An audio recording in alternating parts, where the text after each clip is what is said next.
have solved the origins of all Pokemon, or at least the ones not directly created by Arceus itself. Because as we know it, Pokemon like Dialga, Palkia, and Giratina, amongst many others, are proven to be directly created by Arceus. But what about the rest? While Mew is claimed to be the ancestor of all Pokemon, there's far more to it. And the source of our answers comes from two massive creatures in the Pokemon world: Pokerus, the microscopic life forms that attach to Pokemon, and Deoxys, the DNA Pokemon itself originating from space. Just like many of our other cosmic creatures such as Clefairy or Elgyem, meaning that the secret of where Pokemon originate from may be found beyond the stars. Howdy there, I'm Krillic. I'm honestly beyond excited for this. All sources for the science and reasoning behind my decisions and my thesis for this are in the description below. We'll be covering the origins of Pokemon, viruses, mutation, DNA, and Deoxys itself. And I will say here and now that if I were a Pokemon professor in the Pokemon world, or someone trying to be a Pokemon professor in the Pokemon world, this would probably be my thesis to become an actual professor that I would try and publish. So, without further ado, let's jump in. Starting with Pokerus, let's begin talking about it mechanically, as that is going to help us with connecting some of the baselines that we need. The mechanic states as follows. When a Pokemon has the Pokerus, it gains double the effort values from battling. An example of how effort values are calculated would be as follows. When fighting a Magikarp, it will give 2 speed effort values, EVs, rather than 1. Effort values, or EVs, are a way to increase the stats of a Pokemon based on what wild Pokemon it defeats. This overall, if we think about it in a more biological or growth kind of idea, a more non-numbers based approach, we would see that this would contribute to the development of a Pokemon. And thanks to some of my supplemental reading, nature and nurture are roughly 50-50 in terms of how creatures are known to develop. This was shown as twins, when separated at birth, depending on the type of twin, would still end up having a lot of the same traits. Even a case where 2 separate twins ended up continuing to like the same things and have the same interests overall, despite even growing up in different economical situations. Back to effort values, effort points gained from vitamins and feathers are not doubled. The infected Pokemon can infect other Pokemon with the virus for a period of time of 1 to 4 days. However, the Pokerus timer can be delayed by several methods, such as placing the infected Pokemon in a PC box. Now, that kind of makes sense as per putting it in the box, because everything is broken down when a Pokemon goes into the PC, into a Pokeball. They are, as stated, put into their most basic molecules. Essentially, they're converted into data, however you may want to put that. When we look at viruses and the Pokerus not using the vitamins, feathers, whatever you might be saying, we can actually look at Arizona State University and real-life viruses. Viruses are too small and simple to collect or use their own energy. They just steal it from the cells they infect. Viruses only need energy when they make copies of themselves, and they don't need any energy at all when they are outside of a cell. Also, when you think about it, I mean, how often are you told, oh, take your vitamins, so on and so forth, that helps you fight, certain flus or viruses in general, certain infections. You take viruses, it helps your body, it gives your body the energy it needs to fight back, all the essentials.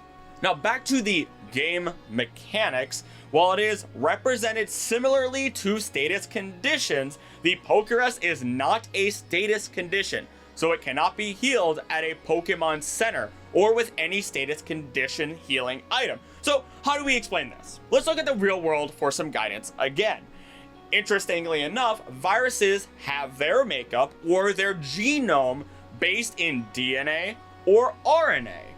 DNA being deoxyribonucleic acid. And every single time I say that, I immediately think of DNA, fantastic.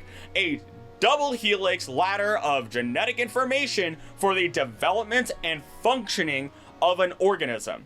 When we look at RNA, being ribonucleic acid, it is single-stranded. When we look at viruses, DNA-based ones are, I'm gonna say the word simple, even though it's not actually simple, but they are, there's a cure, like a one-and-done cure for. All you have to do is wipe out the virus, make the virus go extinct through enough effort and immunity between individuals amongst the world. A perfect example of this would actually be smallpox, a scarring and often deadly disease passed from person to person caused by the smallpox virus.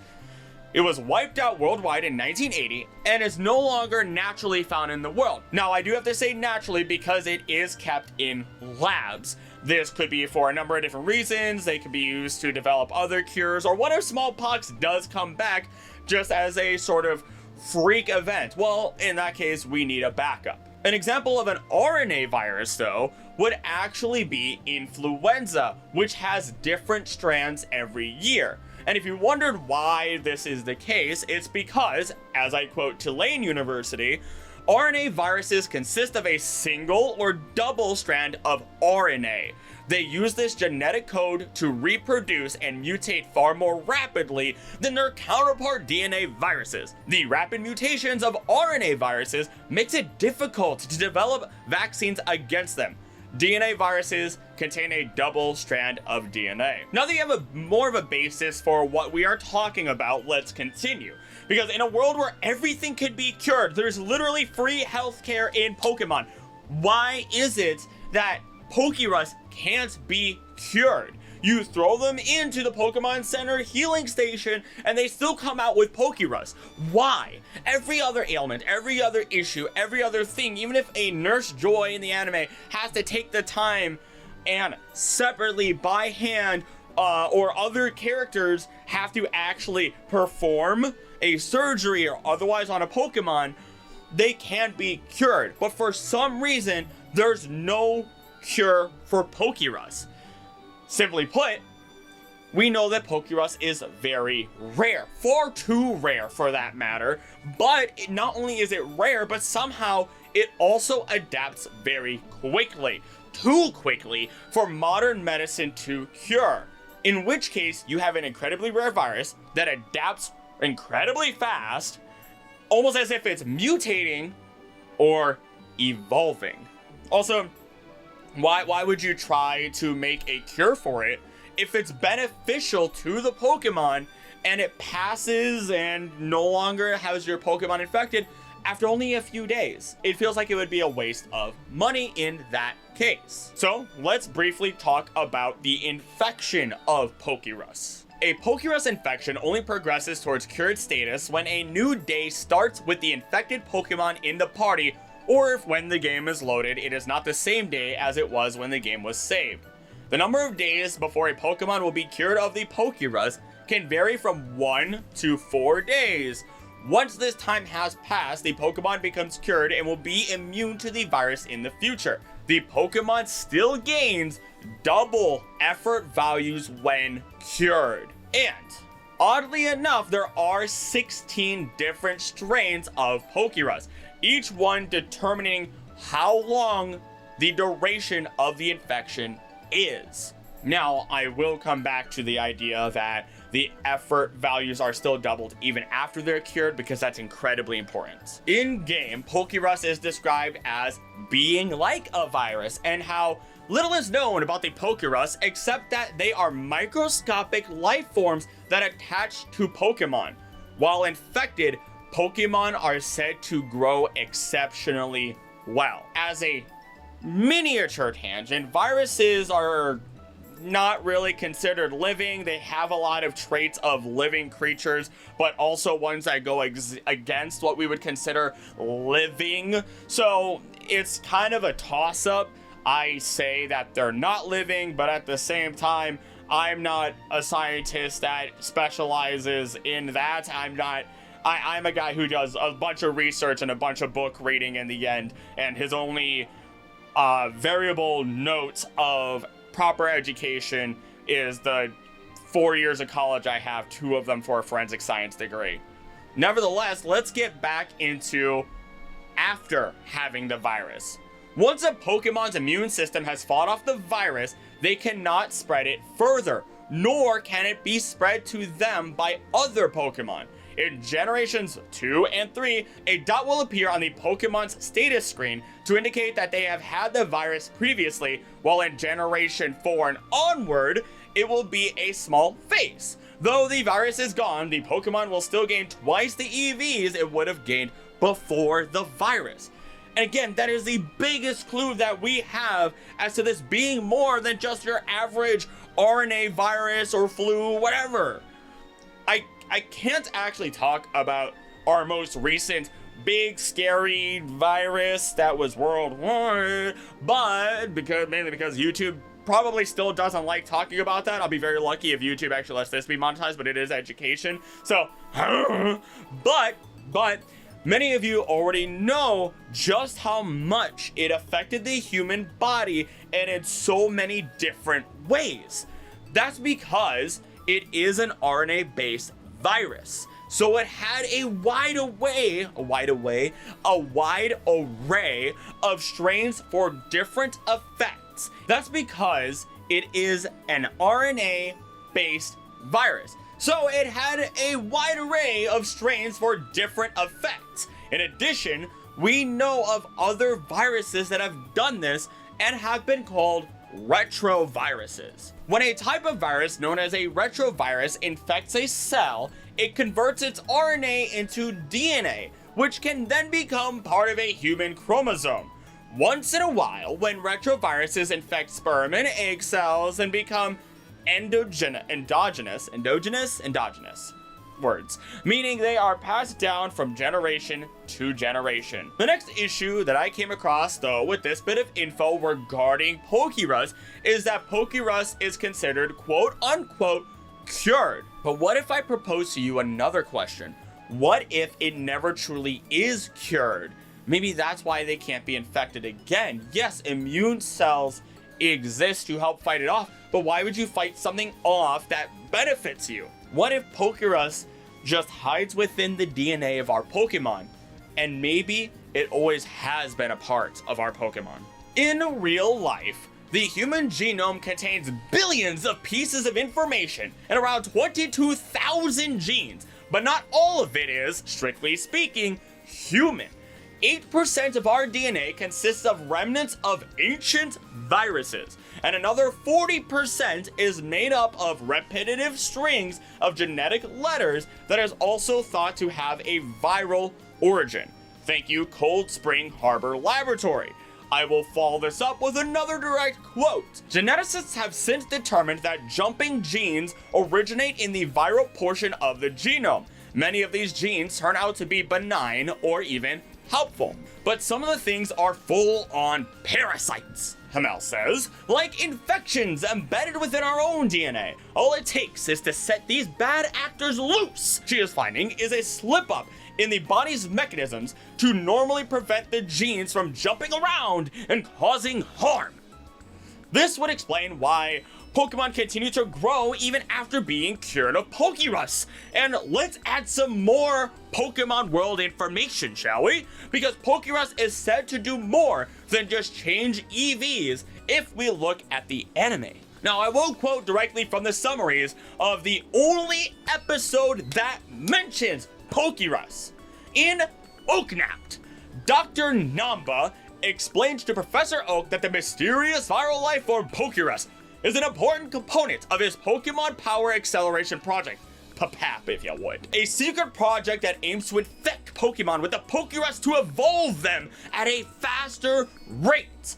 However, all of his specimens had died out. Professor Oak also explains that the term Pokerus was coined by combining the words Pokemon and virus together. Later, Professor Oak began researching about the Pokerus and Team Rocket's true intentions of using it. In the next quote, for a little bit more detail, in an abandoned warehouse, Professor Oak is awake, though tied to a chair. Butch contacts Namba through a big screen. Professor Namba explains to Professor Oak that the mysterious viral life form Pokerus is an important component of PPAP, which makes ill Pokemon evolve at a faster rate. Though in this case, ill Pokemon, I have to explain, would actually just be Pokemon infected with it, not necessarily actually sick.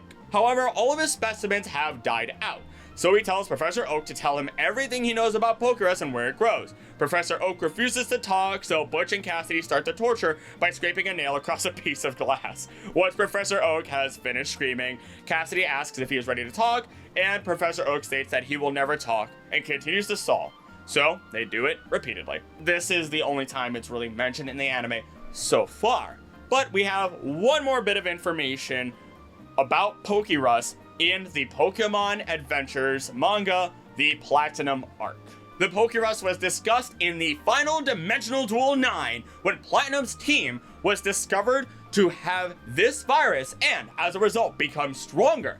Her Frostlass, Pachirisu, and Cherim had it prior to being taken from the hospital, and then it spread to the rest of her party. At the hospital, Daisy Oak and Yanace Berlitz realize the infection is, in fact, the Pokerus. Though this is where, on surface level, our Pokerus info ends, unless we look at the DNA Pokemon itself, Deoxys. Deoxys is stated to have been formed from the mutation of a virus from space. The Pokemon is incredibly intelligent. Its brain appears to be the crystal that's in its chest, and I mean, that crystal can also fire off beams of light, and Deoxys's motives are very unknown. I tried to really dig into it, but honestly, in some cases, it causes destruction. It seems to be defending itself. It's trying to recollect with the other Deoxys and leave the planet, or even protect humans in certain scenarios. It's kind of all over the place. In Destiny Deoxys and Pokemon Adventures, Deoxys has been observed to create clones of itself, and these clones have lifeless eyes and duller color, lack of the trademark crystal on the chest, and seem to be unable to change from the normal form, as Deoxys does have speed, attack, defense forms, which, if you look at it, defense D, normal N, attack A, speed S, DNAs, I guess, but DNA, Deoxys, deoxyribonucleic acid.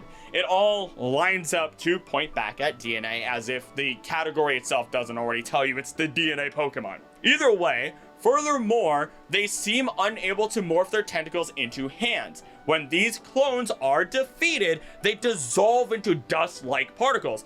This, to me, at least, feels very reminiscent of incomplete duplication of a virus, essentially not meeting the full standards in order for them to stay stable as a virus and breaking down. We can look at the Pokédex entries directly, which state the DNA of a virus underwent a sudden mutation upon exposure to a laser beam and resulted in Deoxys. The crystalline organ on this Pokemon's chest appears to be its brain, and an alien virus that fell to Earth on a meteor underwent a DNA mutation to become this Pokemon. And we see when Rayquaza destroys the meteor in Pokemon Origins, Deoxys emerges from it. And in real life, all of the basis for DNA and RNA have been found in meteorites. That's right. The basis for our genetic makeup has been discovered in meteors. Now let's talk about this further. Don't jump to any massive conclusion and be like, we're from space, we're aliens. No, don't. Just hold on. All right, let's talk about this. Okay. In fact, scientists have detected bits of adenine, guanine, and other organic compounds in meteorites since the 1960s. But here's the kicker. According to NASA, it is unlikely that DNA can be formed in a meteorite. This means that they were created beforehand and trapped within the rock somehow, and could have influenced life on Earth via direct impact or even dust from them. And what has the meteorite containing Deoxys tried to do time and time again?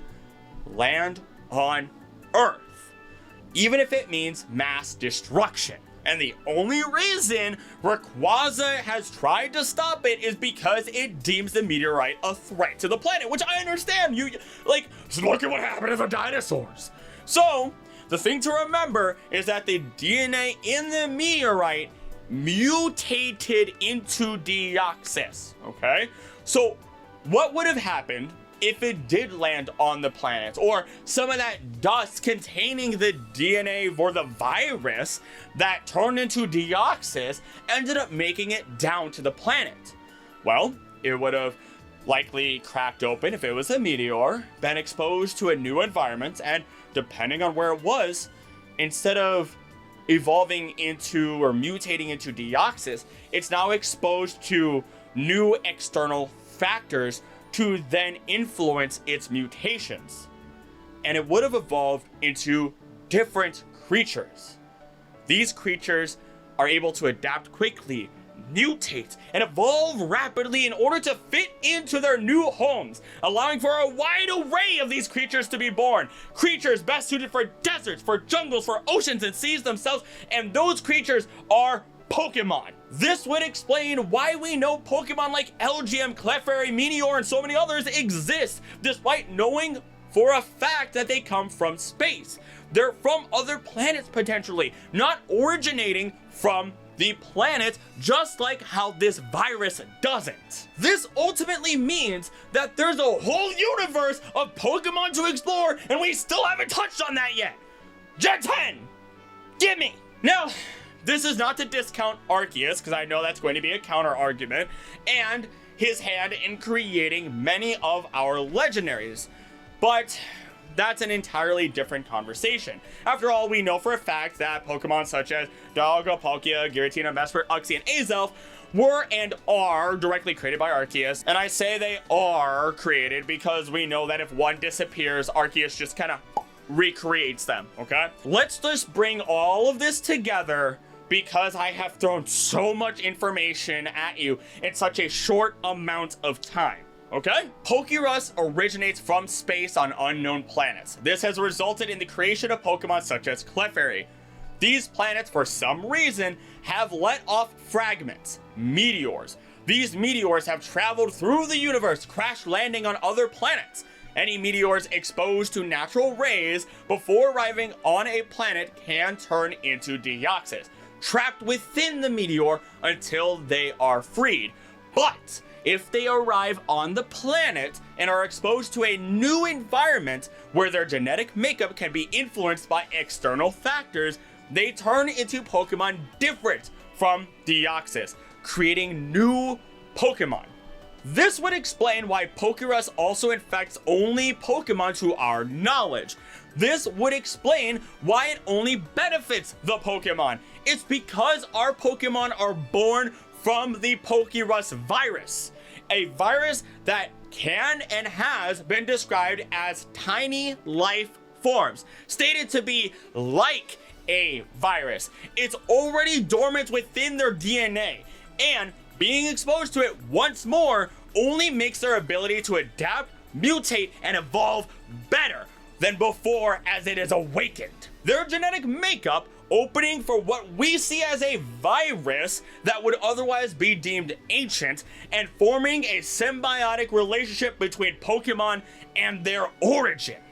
I'll be honest, I was in so much genuine shock when I was going through all of this. I always suspected that Pokerus may be the origin for Pokemon, but what I didn't expect was for all of my research that I completed to lead me down such a rabbit hole that brought me to probably one of the most conclusive pieces of collections of evidence that I have found in my personal opinion.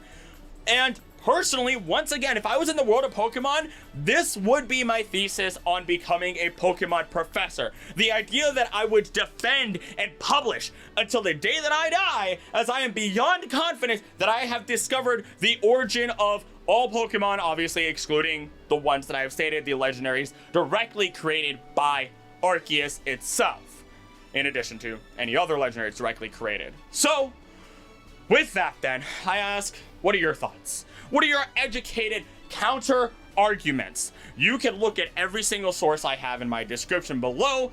Use those if you want to try and make a counter argument. I know this one was a very short one compared to how many of my other multi-hour videos are, but at the same time, I wasn't expecting the professor video to be as long as it was, and I expected this video to be a lot longer, but this one had a lot of conclusive evidence that I would like to keep very to the point because of the, you know, there's not like a ridiculous amount of Pokemon sources for me to pull from. So it only makes sense that this one is short. I guarantee the next one is going to be very long. So with that then, as always, thank you so much for watching. Don't do anything I want to do. Don't think I would do. Please be nice to each other. I love you, and I'll see you next time. Bye!